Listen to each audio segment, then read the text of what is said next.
7 дугаар бүлэг. Архимын нууцад эвтэрсэн нь. Ян Чин өрөөндөө буцаж ирээд бодол болон суув. Үнэхээр ч Ян цайдаа түүний төрсөн эгч биш аж.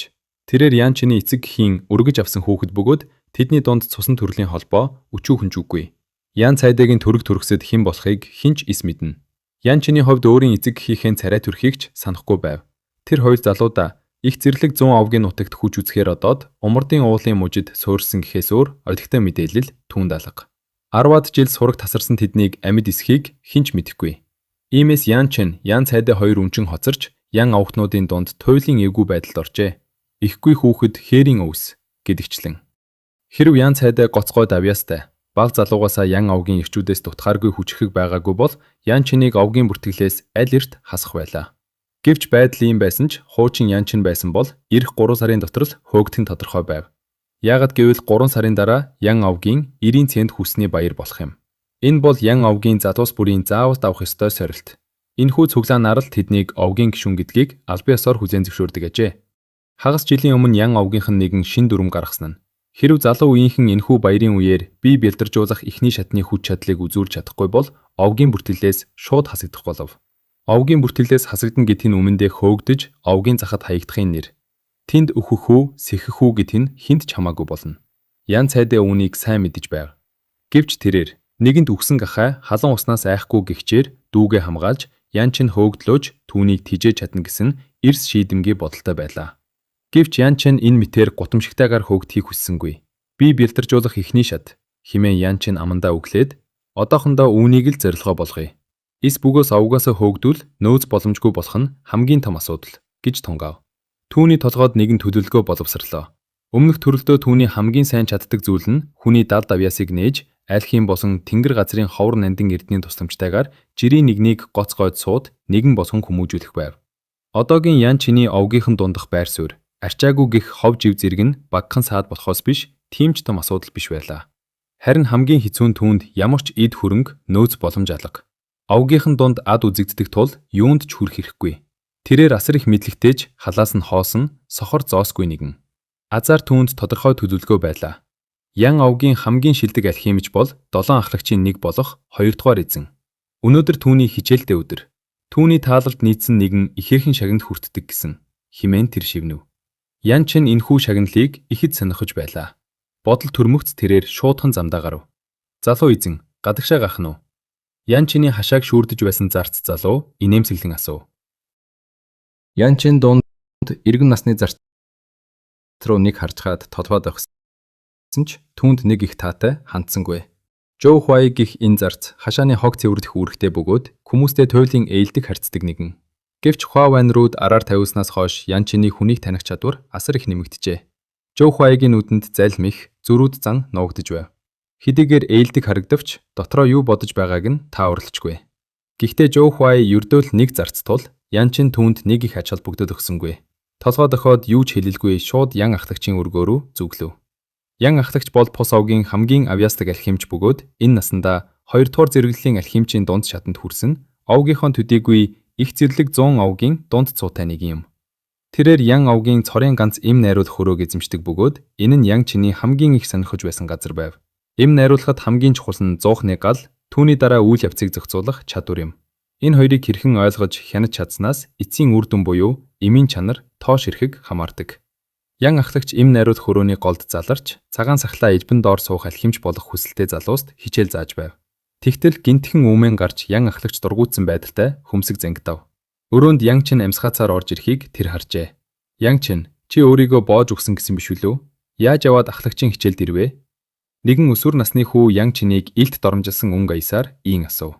Ян Чин арчаагүй байдлаасаа болоод залуусын дунд байнга доог дохуу болдог байлаа. Нэг нь эхлэхэд бусдын даган баясаж инээд алдав. Төд удалгүй өөр нэгэн бүрч чангаар. Ян Чин, чи Ван овгийнхантай мөрийцөөд хамаг байдгаа артсан биз дээ.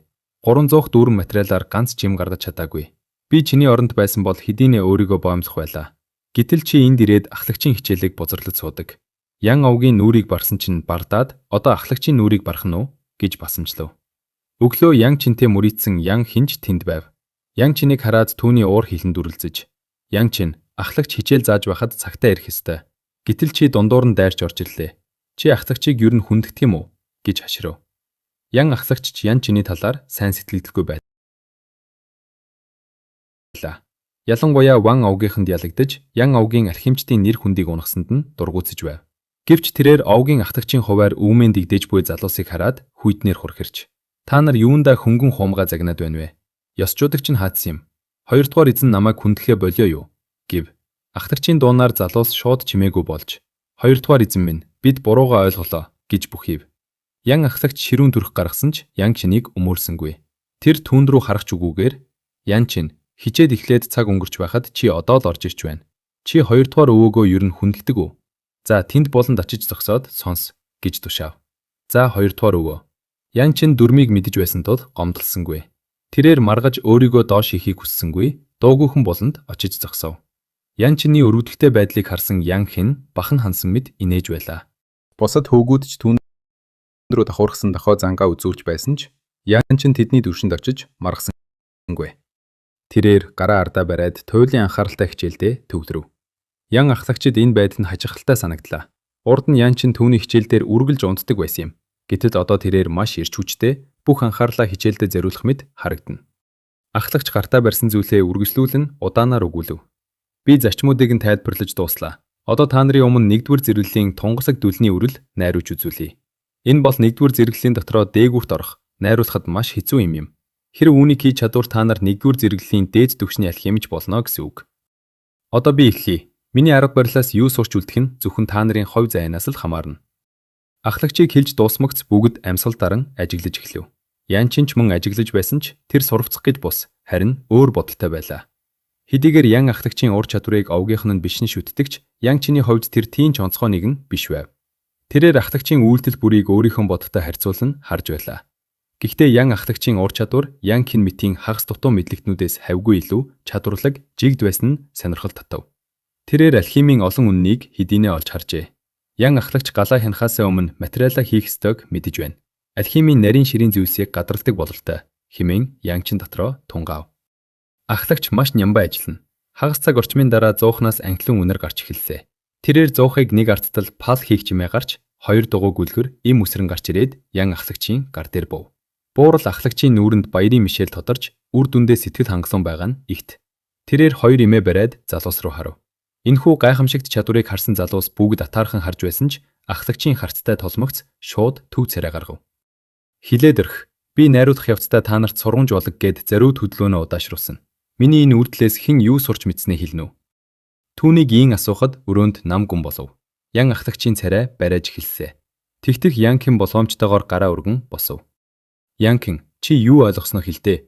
хэмээн ахлагч баг зэрэг найдвар төрүүлэн асуув. "Хоёрдугаар өвөө. Таныг найруулж байхад та эхлээд материалаа хийгээд дараа нь модоор галаа асааж байгааг би харлаа. Энэ нь бидэнд зааж байсан эхлээд галаа асааж дараа нь материалаа тааруулах аргаас өөр байна. Энэ л тунгалаг дүлний үрлийг найруулах гол нууц нь байх гэж би бодож байна" гэж Ян хэн итгэлтэй өгүүлв. Ян ахлагч санаа алдаад нүдээ ирмэн. "Чи зөвхөн өнгөн тасыг нь л харж мөн чанарыг нь ойлгосонгүй. Суута" гэв. Тэрээр маш эвлэгхэн нэгцаав. Ян хэн яг л нүдээ боодгосон хүн байг онох гэж оролдож байгаа мэд голыг нь олж чадаагүй байлаа. Ахлагч өнөөдөр энэхүү дээд зэрэглэлийн имийг найруулж үзүүлснээр 90 цент хүсний баяраас өмнө овгийн залуус дундаас нэг ч гэсэн алхимийн сод авьяасныг олж харахыг хүссэн юм. Гэвч хамгийн шилдэгт тооцогддог Ян хэн хүртэл ийм л хариулт өгсөнд тэр сэтгэл дундуур байлаа. "Өөр ойлгосон хүн байна уу?" гэж ахлагч нухацтай асуув. "Хоёрдугаар өвөө. Би..." Үүний дараа хэд хэдэн залуус аз үзэн хариулж ахлагчийн таалалд нийцхийг хичээв. Учир нь Ян ахлагч үр удамгүй. Бүхий л амьдралаа Аалкийн болон Ян овгийг хамгаалахад зориулсан нэгэн тул түүний таалалд нийцвэл жинхэнэ өв заламжлагч нь болох боломжтой юм. Гэвч тэдний хариулт ахлагчийг баярлуулсангүй, харин ч уур хилэнг нь хөдөлгөв. "Та нарын хариулт намайг туйлын их гонсойлгож байна. Та нар намайг дэмий таамгаар хуурч чадна гэж санаа юу? За, өөр хариулах хүн байна уу?" хэмээн ахлагч зөвхөрсөн байдалтай санаа алдав. Яг энэ мөчид булан зогсож байсан Ян чин гараа өргөлөө.